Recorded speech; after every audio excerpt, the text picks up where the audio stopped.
রুহু আমার মাঝে নাই তো এখন গুরু, করতে হবে আজ থেকে হায় নতুন জীবন শুরু। রোজ কিয়ামত আসবে কবে, সাজার মেয়াদ শেষ কি হবে, মুক্তির স্বাদ নিয়া, মুক্তির স্বাদ নিয়া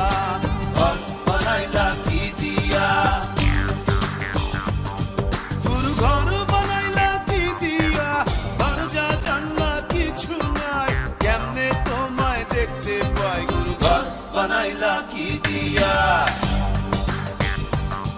গুরু ঘর বানাইলা কি দিয়া, দরজা জানলা কিছু নাই, কেমনে তোমায় দেখতে পাই, গুরু ঘর বানাইলা কি দিয়া, গুরু ঘর বানাইলা কি দিয়া, গুরু ঘর